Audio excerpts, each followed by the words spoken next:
জয় রাধে।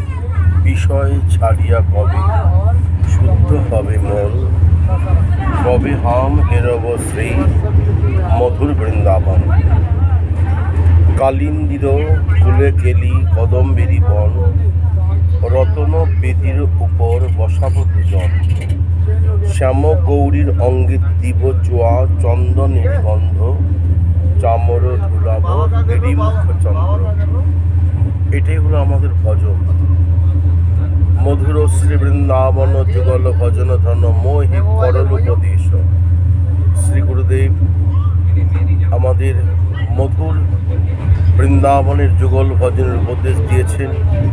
শ্রীকৃষ্ণ চৈতন্য মহাপ্রভু আমাদের বৃন্দাবনের ভজনের কথা বারবার বলেছেন এবং ছয় গোস্বামীপাদ আদি সবাইকে দিয়ে বৃন্দাবনের মাধুর্যকেও প্রকাশ করেছেন।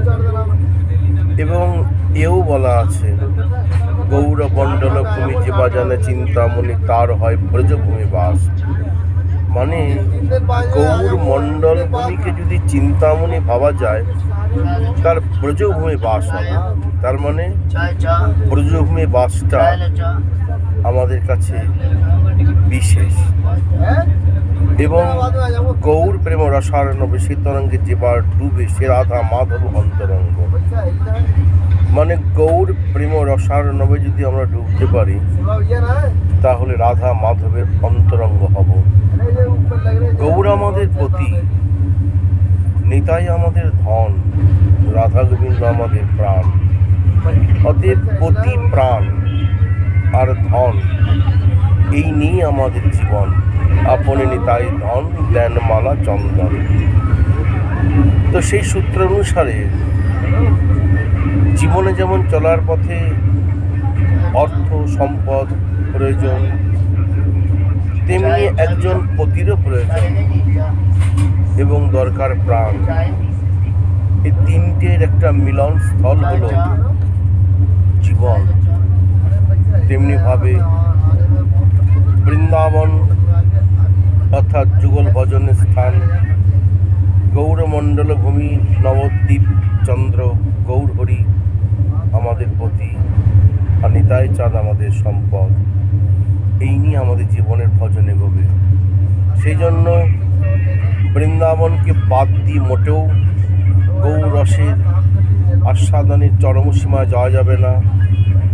গৌর নিতাইকে বাদ দিয়েও যুগল রসের আস্বাদন হয় না। গৌরাঙ্গের সঙ্গীগণে নিত্যশুদ্ধ পরিমাণে এইভাবে আমাদের ভজনের অনেক কথা বলা আছে। সে রাধা মাধব অন্তরঙ্গ, অর্থাৎ গৌর গণের সঙ্গে মিলিত হলে রাধা মাধবের অন্তরঙ্গ হওয়া যায়। সেই জন্য বৃন্দাবনে আমাদের অবশ্যই যাওয়া উচিত। নবদ্বীপ ধাম আমাদের হৃদয়ের মাঝে থাকবে। সেই উদ্দেশ্যকে মাথায় রেখেই আজ আমার বৃন্দাবনে গমন হচ্ছে এবং ভজনটা আমাদের প্রয়োজন। কৃষ্ণ ভোজে ভারতরে সংসারে আইন, এই দিকে আমাদের লক্ষ্য রাখতে হবে। তাহলে কি হবে? দিন মহেন্দ্র বলে ফলিবে সুফল, অন্তে পাইবে যুগল চরণ। যখন আমরা কৃষ্ণ ভজনের পথে হও অগ্রসর, যখন কৃষ্ণ ভজনের পথে যখন অগ্রসর হব, আমাদের সব সুফল হবে, অন্তে যুগল চরণ লাভ হবে।